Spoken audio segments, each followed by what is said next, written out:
All right. Let's start then back in Acts 14, and we'll finish up the first journey today, and I'll make sure to give time tonight for the lesson. Acts chapter 14, we're finishing up the first missionary journey. If you remember, we talked about it a little bit yesterday or last Wednesday in terms of the route. It's a pretty small area, but the thing that was kind of noteworthy about the geography was that he ends up in an area that would probably be considered part of Galatia, and that most people think that a lot of these a lot of these churches that he visited in this area are probably the same group that he's wrote the book of Galatians to several years after that, talking about the problems that they're now having with the Judaizing teachers. And if you remember, we talked about this last time. One of the big problems that he had was that when he came up here, of course, he started with the Jews, as he always did, and that's where the biggest persecution came from in this area. And so, as a result of that, I suspect that probably what's happening is that you start to hear influences after Paul had gone that were basically saying, it'd be a whole lot easier for us if we would just accept part of the law and try to become more Jewish, and maybe they'll leave us alone. And I suspect that there were teachers that came from that movement that said, well, okay, fine, we'll accept Christ, but what we can't accept is this idea of the Jew and the Gentile being together on equal footing. And so as a result of that, he has to deal with that well, really throughout. And Acts is going to have a lot to say about that. It's going to be one of his main battles. There's another thing, by the way, that I'd forgotten about, or maybe I just never noticed it. But if you go to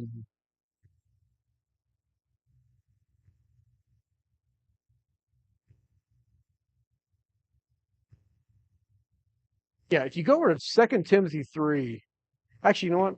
Hold that thought. We're going to come back to 2 Timothy 3 in a minute. Because I want to get to Lystra first. So they're going through this area, and we start off in Iconium in chapter 14.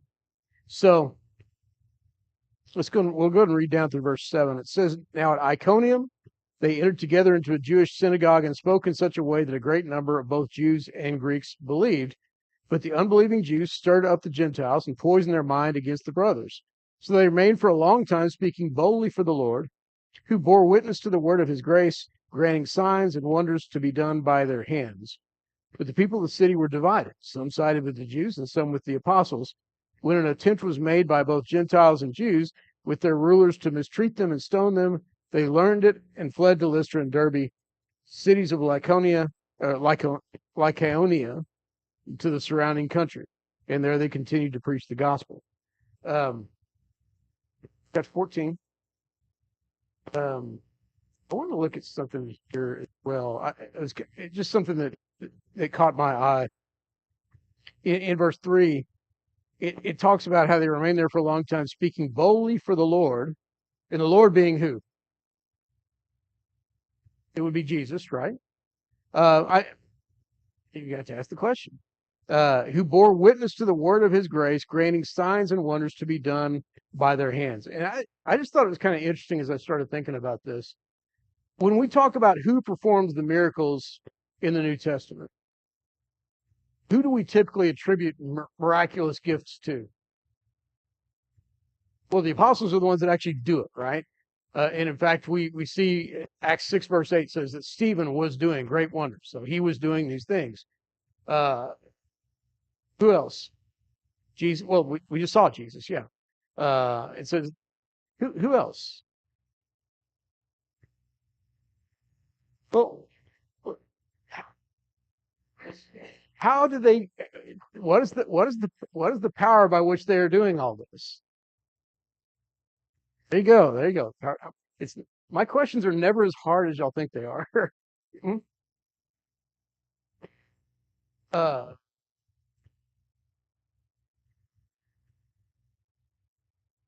I wonder if are you thinking about? Oh yeah, this was back in Jesus' time, right? This was back when Jesus was on the earth, and there were some people that were doing miracles. Yeah, and the apostles came and asked, "What about these people? They're should we tell them to stop doing miracles?" And Jesus said, "No. If they're not against us, they're for us." Now they clearly got those abilities from somewhere. My guess is that they were probably people that Jesus had given as he gave the ability to the apostles to go out and perform miracles. He gave abilities to the 70, the disciples that went out. My assumption has always been that these people were probably among that 70 who were going off, and rather than going back and joining Jesus and the apostles, they continued out doing what they were doing, and apparently the apostles had an issue, or at least a couple of the apostles had an issue with that. I think that's probably what you're thinking about. But the source, yeah, the source of that is through the Holy Spirit. And we think about the idea of gifts of the Holy Spirit. We think about the Holy Spirit empowering them.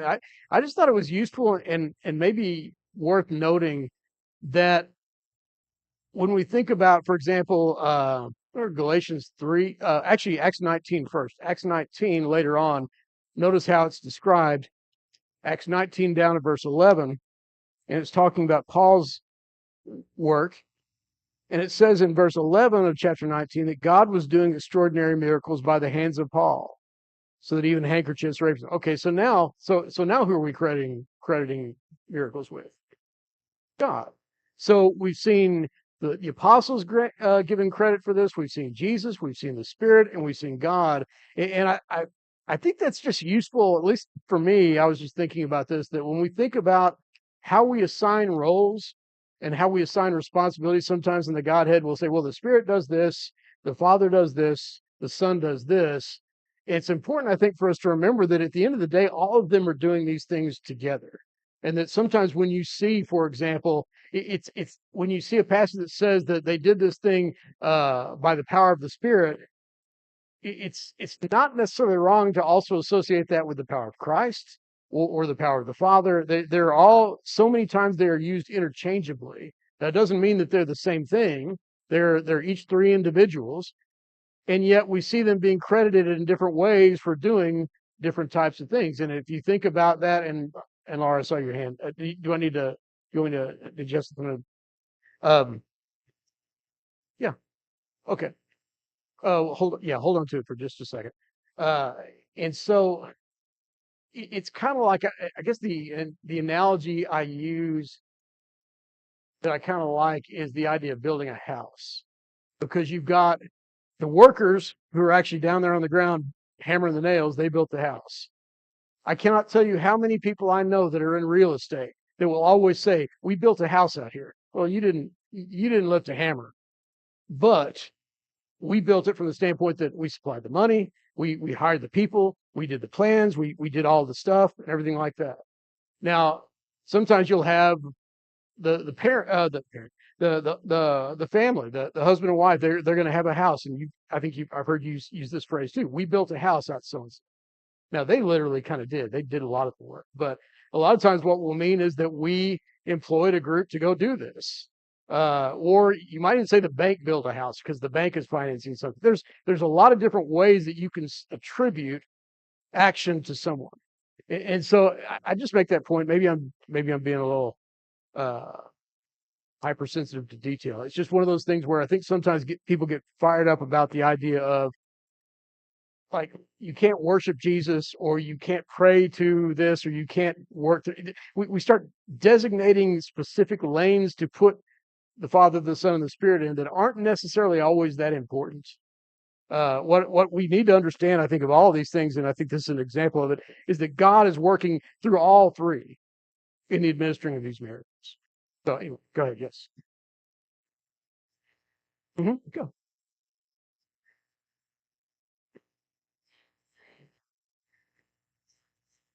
Yeah. hmm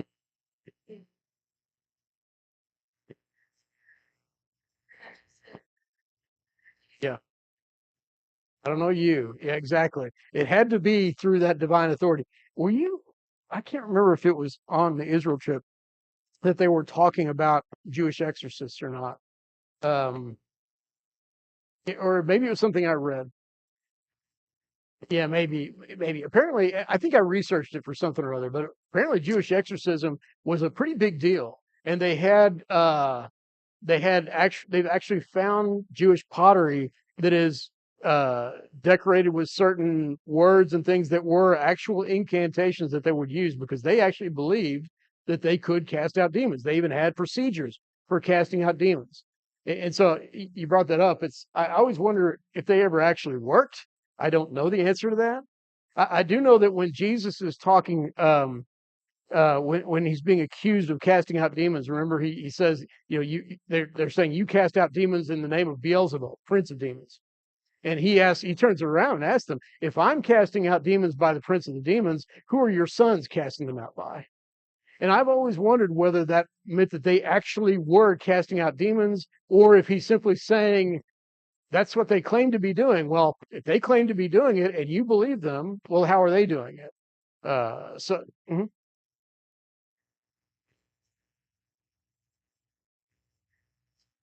Yeah,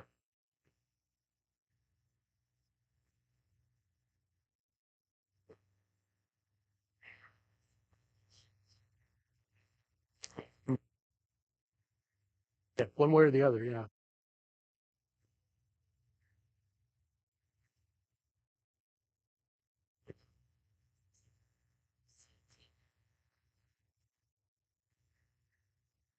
yeah.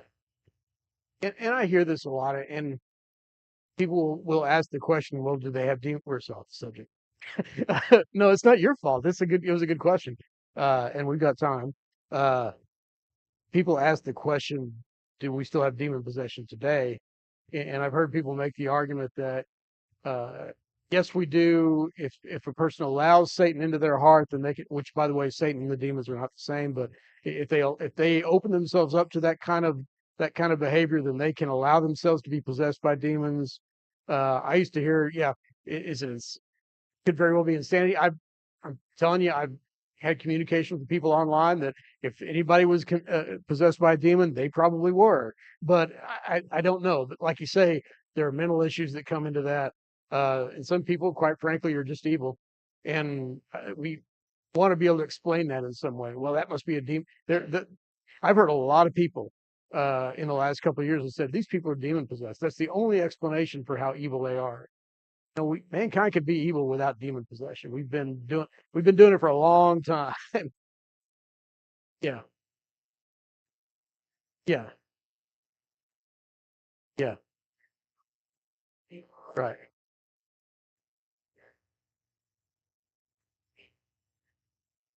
Well, yeah. Well, and if you're being led by that influence and you're being influenced to sin in that regard, then whether you're literally possessed or just being led really doesn't make a lot of difference. Uh, the outcome is the same. So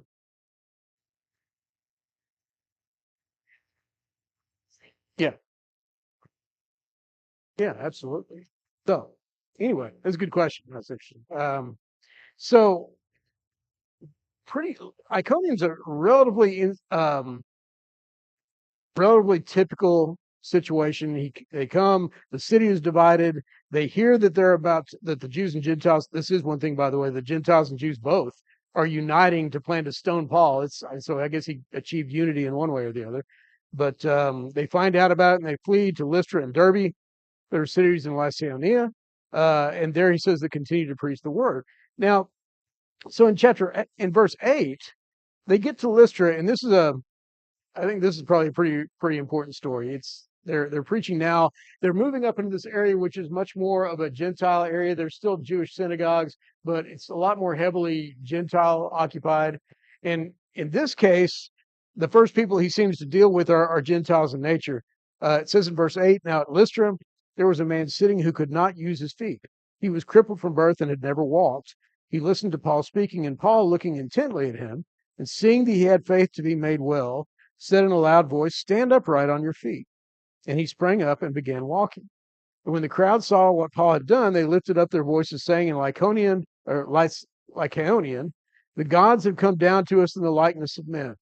Barnabas they called Zeus, and Paul Hermes, because he was the chief speaker. The priest of Zeus, whose temple was at the entrance of the city, brought oxen and garlands to the gates and wanted to offer sacrifices with the crowd. We'll stop there for a minute. It, it's uh, it's kind of interesting how many parallels there are between the stories of Peter and the stories of Paul. And sure enough, we get another one here because what's the first miracle we read about Peter and John performing?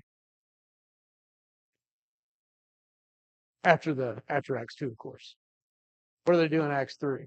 Yeah, yeah, they heal the crippled man on the way to the temple. And sure enough, now, except that Paul heals one in the Gentile world. And so there's a little bit of a difference, but there's again another parallel there. And so he says, stand on your feet. And we know that he's in a Gentile audience because their response is to what? Worship the men. And how are they going to worship? Yeah, they're going to offer sacrifices.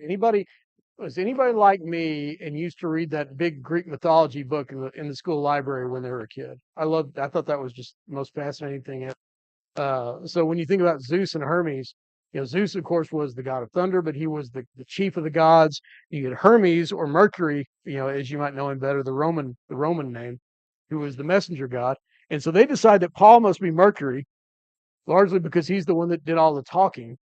But also, somebody made the point that if you remember one of the big criticisms of Paul, he refers to this in 2 Corinthians, I think it's 2 Corinthians 11, 2 Corinthians 10, where Paul talks about his critics who say that his speech is unimpressive, his bodily presence is weak. Some people have thought, well, they might have looked at him and said, no way he's Zeus. He must be Mercury, because Zeus would be much more. So I always wondered, maybe Barnabas was a little bigger than Paul. Maybe he was a little bit more imposing. We don't know. But they see this and they're ready to offer sacrifices. And we see Paul and Barnabas reacting to that in verse 14. It says, but when the apostles Barnabas and Paul heard of it, they tore their garments and rushed out of the crowd, crying out, men, why are you doing these things? We are also men of like nature with you. Now, I'm going to stop there for a second. If you'll notice, Barnabas and Paul are called what here? Apostles, all right? That's kind of odd. It's also, if you noticed, if you go back to verse 4, it says that when the people of the city were divided, some sided with the Jews and some with the apostles, plural. And it sounds like Luke may be using this in the same way. He's talking about the plural apostles, but the only apostle here is Paul. So why are Barnabas and Paul both being called apostles here? And it's if you know, like, for example, does anybody happen to know what the word just means? We've assigned a specific meaning to it. What typically, do you know what the word apostle really just means? Okay, witness. Yeah, it's, from what I understand, I went back and looked at the Greek, of course, but there's a couple of different ways, and one of them is the idea of someone who's basically just a delegate or an envoy or a messenger, somebody who's been appointed to deliver a message for somebody. That's typically how it might have been used more often um, in the Greek world. And there's a passage in 2 Corinthians 8:23 or 8:25. Oh, excuse me. Yeah, 8:23, which is talking about Titus, and he says, "As for Titus, he is my partner and fellow worker for your benefit, and as for our brothers, they are messengers of the church." That's the same word for apostles that would normally be translated. They are apostles of the church, the glory of Christ. Philippians 2:25 talks about Epaphroditus as being a brother and fellow worker and fellow soldier, and it's translated messenger in the ESV, but the word again is the same word for apostle. Your apostle and minister to my need. So the idea that here's someone who is dedicated or devoted or assigned almost a representative role on behalf of somebody else. And that kind of text that a lot of times is used when we talk about apostles. When we see the word apostle used somewhere and we think, wait a second, they weren't one of the 12 apostles. There's a sense in which the apostle word can be used much more broadly. Apparently, in fact, if I remember right, the term apostle didn't become almost exclusively referencing the 12 until I think second or third century. Or initially, the word apostle would have been used a little bit more broadly than it typically was moving forward. I guess to avoid confusion, they started using that word apostle exclusively for these 12 men. And we know that there's a special meaning for it. In fact, in Acts 1, Luke 6:13, where Jesus names his 12 he calls the 12, it says, whom he named apostles. In other words, he called them apostles specifically. There's a specific apostolic role that he gave them. And so it's kind of important when people will go and say, well, so and so was also an apostle, and so was also an apostle, and especially modern critics will go and say, well, there's this girl named Junia in Romans 16, and she was an apostle, and they'll go on, and it's one of those things where, first of all, we got to define what exactly do we mean by an apostle. Do we simply mean an envoy or a messenger or a witness, as you said? There's some different ways that it can be used. Yeah, and pardon, right. And so there's going to be the context is going to help you determine, well, what kind of apostle are we talking about? So obviously here, in fact, who knows? Maybe you could. Well, the reason that I say that, I would argue that Paul is still being referred to as an apostle, because if you remember when he talks about himself in 1 Corinthians 15, he calls himself one who was born out of due season. Exactly that quote, but the idea that he was an apostle, but not in the way that they were. And so he has that same designation, I should say.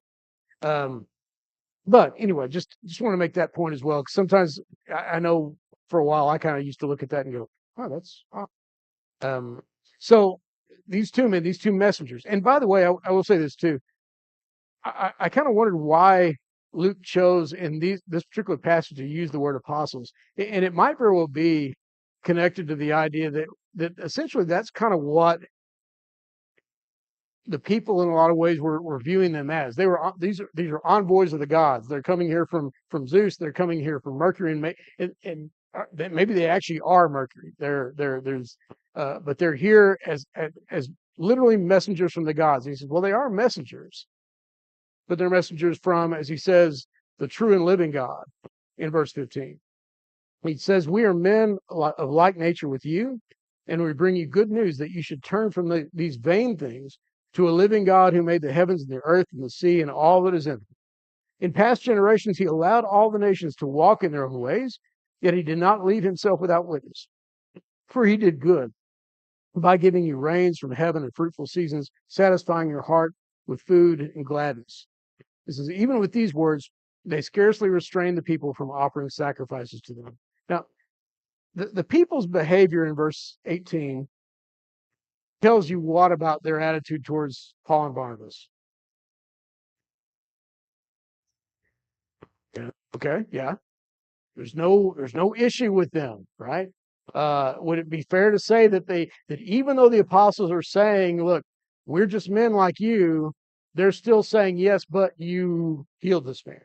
You clearly did something miraculous.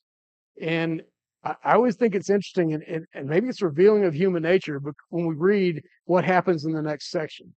Because in verse 19, what do we read? It says, but Jews came from Antioch and Iconium. Having persuaded the crowds, they stoned Paul and dragged him out of the city, supposing that he was dead. So in other words, we just saw you heal this man. We were ready to sacrifice to you. And you came out and told us, no, I'm just a man. And now they're ready to stone him. And what's really interesting to me is, who is it that stirs these people up about this? The Jews. Now, I'm not saying this to be anti-Semitic. I find it interesting to think to myself, why would, if I were a group of Gentiles, and I believe these people have power, I've seen it, I've witnessed it, I believe it's true. I thought I was about to offer sacrifices to them. And now a bunch of Jews come down from Iconium. Why would I listen to a bunch of Jews who don't even believe in the gods that I believe in? It makes you wonder, what exactly were they telling me about Paul and Barnabas? And part of me almost wonders whether the Jews weren't coming out and saying, these people are blaspheming against your gods. Almost as if they're kind of siding with the Gentiles and saying, look, these people presented themselves as being God. Don't you believe in Zeus and Hermes? These people aren't, they're not. So they must have tricked you. They must have fooled you. And I suspect they probably came back and said, yeah, we saw him do these miracles, quote unquote, back where we're from, but we were smart enough to see that they were all faked. And surely you should have noticed that too. And it's a good example of how we can allow ourselves to be talked out of a lot of things when it's something that requires a pretty strong faith to believe. you know, maybe I just saw it the wrong way. Maybe he did. I thought it looked convincing to me, but maybe there was something to it. Maybe they tricked us somehow. If you remember, what did it say about this man? He was. It says that he was crippled from birth and had never walked. So in other words, it's not as if, okay, 4 weeks ago this guy was walking around and now they set this whole thing up. They've known him. It's very much like the story in Acts 2 or Acts 3. There's nobody that was going to sit here and go, no, no. He used to be able to walk. He probably just got better. But at the same time, they're willing to now throw that away, either because they've been convinced that they had been lied to and this whole thing was a trick, or they did believe they could do this miracle, and they still wanted a stone. And I always wonder, I don't know which it is, but it's a good example of how it can be very easy for somebody with a good story and a good argument to convince us of things that we ought to know that are true.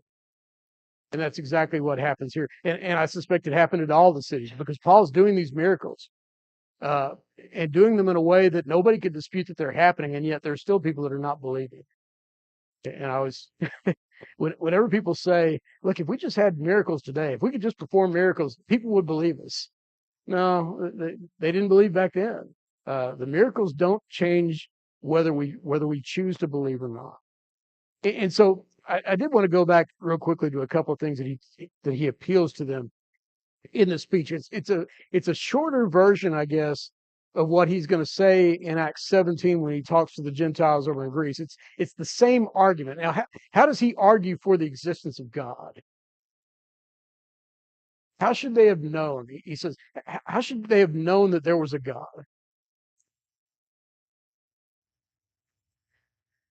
Okay. Okay.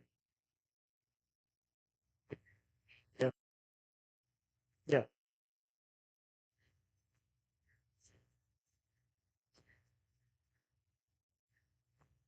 Yeah. Now, more sophisticated in a way. Well, if you made this argument to somebody today, what would they probably say? Come on, they would. That didn't prove anything. You're just making a statement. Well, they would have known. I mean, there wasn't a whole lot of dispute about whether there were gods or a god. The question was not, does God exist? The question was, which God, how many, and what are they like? And so nobody was going to push back on Paul when he says this, and he makes the argument because the Greek gods and the Roman gods, if you read the stories, are at best they're mildly sympathetic to people. They don't really care that much. Sometimes they will do things for you if you will bribe them with sacrifice. They want to be worshipped, they want to be adored. You build them a temple, and maybe they'll do something for you. That's kind of how that arrangement worked. And what Paul says is, this God is not like that. And if you see the heavens and the earth and everything, he has made all this for you. What did you do for him? Nothing. And his argument, I think, is that kind of same thing. This is the God that you ought to be worshiping, the God that continues to give you rain and food and joy and all the things that you can enjoy in this life, and you don't even acknowledge him. You're off, you know, worshiping these trees and these rocks and these clouds and these other things. You found things to worship other than God, and yet God is still choosing to do good for you and to bless you. He's not the gods who just kind of threw the world together and just left it to see what happened. He did it for the purpose of blessing you. Which God would you rather believe in? Which God would you choose to follow? And I think that's the argument kind of that he's making.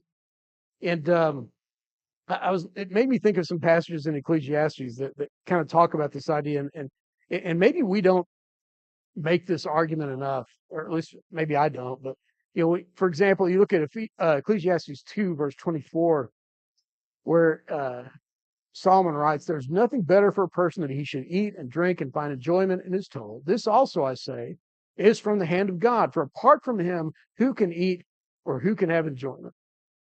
And I was thinking about that. What do when you hear that? Why is it that God is a necessary ingredient for me to be able to, even if I don't believe in God, to be able to eat and drink and to enjoy life? Why is that a why would the writer say apart from God you can't have enjoyment in any of these things? Kind of made me think about that question. Okay, because God is good. Yeah, could we have joy without God? Uh, would we have any assurance of like this? The argument that Paul's making. The reason that you have assurance that every year you're going to have rain, every year you're going to bring forth crops, just like clockwork, just right on schedule with the calendar, you can predict all of these things. Why? Because you have a God who created an orderly universe that made it possible for you to predict these things. Unlike the human version of God, which is evolution, which basically we don't know. It could happen this way or that way. We just, things happen and all these, there's just nothing predictable about it. And yet somehow we have the same patterns repeated over and over and over again.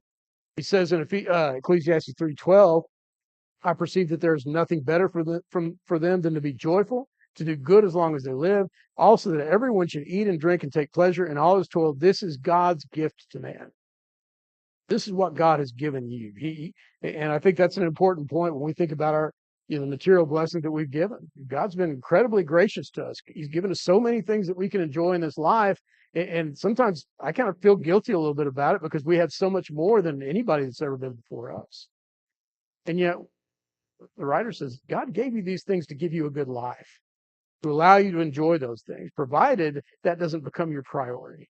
That doesn't become the thing that you chase above all else. But it doesn't become you taking all the blessings of God and kind of holding them together and saying, these are mine, and everybody else needs to stay away from them. And so the writer in Ecclesiastes makes this point that the joy that we have in our life, we're able to have those things because God allows us to have them. And I think that's an important point. And maybe we need to be, I don't know, maybe we need to emphasize that more, especially when we talk to people who don't believe in God. That this is something you should want to believe in. This is a blessing. It's something that we can have joy in. It's not, if I believe in God, then that means all these things I have to do, and he's going to make me change my life, and he's going to make me become someone that I'm not. And the answer to that is, except that God has given you everything that you have. He did that to give you the best life that you could have. If that's the case, if God knows how to feed the world and send the rains and send the crops and configure the seasons, do we not believe also that God knows how we ought to live in order to be happy, in order to find joy in our lives? So he makes that argument, and again, the Jews come, however they did it, we're not told how. They twist the minds of the people back to the point where they're ready to stone them, and Paul's taken out of the city and stoned. Now, as it turns out, he's okay, and he goes on to Derbe from there, and then goes back through Lystra, goes back through the cities that he's visited. And this is what I was going to point out earlier that I decided to hold off on to. In 2 Timothy 3, if you remember, we're going to be introduced to Timothy on the second missionary journey when Paul goes back through this area, because it turns out that Timothy is from Derbe. Was it Derbe or Lystra? Let me make sure.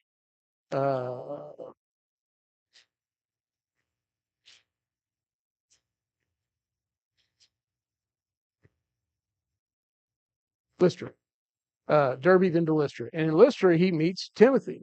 And it's in 2 Timothy 3, Paul alludes to this. And he tells me in verse 10, you, however, have followed my teaching, my conduct, my aim in life, my faith, my patience, my love, my steadfastness, my persecutions and sufferings that happened to me at Antioch, at Iconium, and at Lystra, which persecutions I endured, yet from them all the Lord rescued me. And so just kind of something to file away in your mind that while Paul was doing all this, apparently Timothy was a young child or a young boy or however old he was, and he sees all of this. And if you remember, Paul talks about the faith that was in Timothy's grandmother and in his mother, and now he's persuaded in him. And so you get the idea that his mother or his grandmother were probably among those first people in that first journey to be converted to Christianity. And now he comes back through the second time, and Timothy's now old enough and is expressing a desire and a maturity to the point that Paul says he needs to come with me. And so you kind of start to see how Paul's suffering in the beginning and all that he goes through ends up making a pretty strong impression on Timothy and on obviously all the disciples. Because when he comes back through there and talks to them, if you'll notice, he tells them, go back to verse, back in verse 22, it says when he goes back through these churches that he has visited before, he's in verse 22, chapter 14, where he says, strengthening the souls of the disciples, encouraging them to continue in the faith, and saying that through many tribulations we must enter the kingdom of God. And so you see Paul setting the example and helping them to understand, look, this is just going to be the reality. If there's not going to be an easy way to serve the Lord in a world that is opposed to God. And he makes the argument that and he makes this argument in his letters as well, that just as I suffered, I suffer as Christ suffered. You're now going to be called to suffer just as I suffered. And so there's a sense of boldness that he tries to engender in them and encouragement in trying to get them to follow in his footsteps in the face of what's going to be pretty strong persecution. And of course, in verse 22, it says, when they had appointed elders for them in every church, with prayer and fasting, they committed them to the Lord in whom they believed.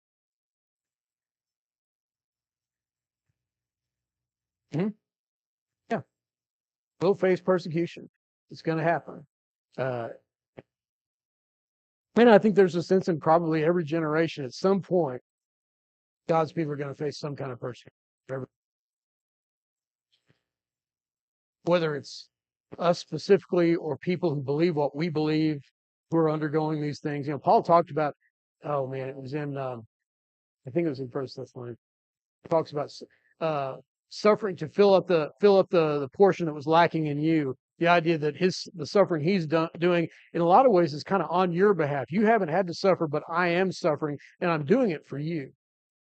And there's a sense in which maybe we think about people halfway around the world who are being persecuted for their faith.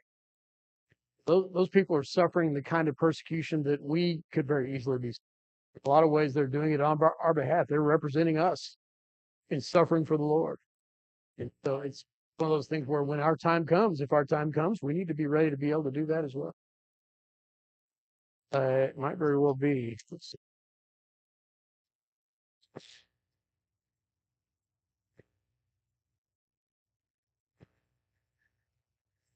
Yeah. There you go.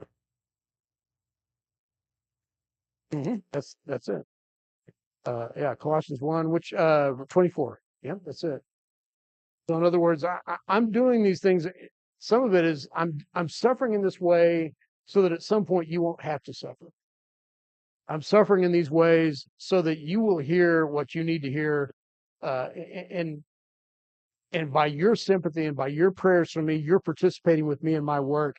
And I suspect Paul knew very well they're not the ones that are under the rack. He is, and yet they're suffering with because they're praying for me, they're enduring with me, and they're seeking my will, seeking my goodwill. And there's not any one of them that wouldn't willingly say, I'll do that too, because that's what God's called me. So that's basically the first journey then. It's a good place to stop, and I will let Stephen take it then. He's got the invitation. Thank you.